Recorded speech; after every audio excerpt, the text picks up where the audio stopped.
ఒంగోలు మంగమూరు రోడ్లోని శ్రీ గాయత్రి మందిరంలో దసరా పండుగ శరన్నవరాత్రుల్లో భాగంగా 11 రోజులు ప్రతిరోజు వివిధ కార్యక్రమాలు నిర్వహిస్తున్నట్లు నిర్వాహకులు తెలియజేశారు. అందులో భాగంగా మొదటి రోజు అమ్మవారు శ్రీ బాలా త్రిపుర సుందరి దేవిగా దర్శనమిచ్చారు. ఈ సందర్భంగా గాయత్రి మందిరంలో పలు సాంస్కృతిక కార్యక్రమాలు నిర్వహించారు.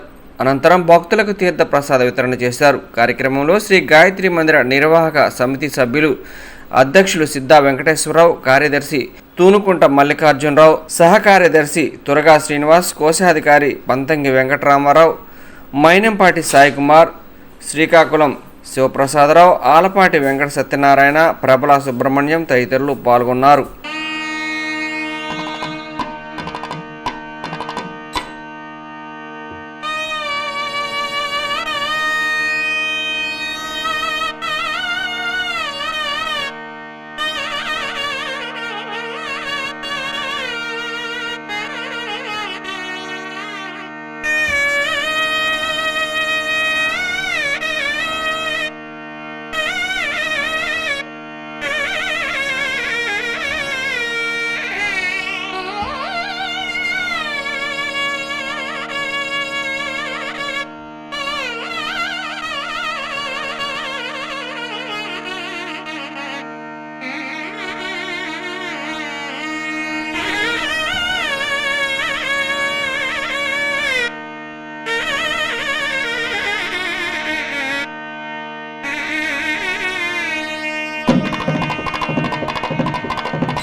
మంగమూరు డొంకలో వేంచేసి ఉన్నటువంటి శ్రీ గాయత్రీదేవి మందిరంలో గాయత్రీ మాత యొక్క శరన్నవరాత్రులు 22 సెప్టెంబర్ నుంచి 2వ తారీఖు అక్టోబర్ వరకు జరుగుతున్నవి. ఇందులో ఈ సంవత్సరం మేము కొత్తగా ప్రతిరోజు ఉదయం పూట చండీ హోమాన్ని ఏర్పాటు చేసి ఉన్నాం. ప్రజలందరూ కూడాను ఈ చండీ హోమంలో పాల్గొని వారి యొక్క కోరికలు సఫలమయ్యేటట్టుగా మాత యొక్క గాయత్రీ మాత యొక్క ఆశీస్సులు తీసుకోవలసినదిగా కోరుచున్నాం. సాయంత్రం పూట ప్రతిరోజు కూడాను ఒక సాంస్కృతిక కార్యక్రమం, ప్రసాద వితరణ ఉంటాయి.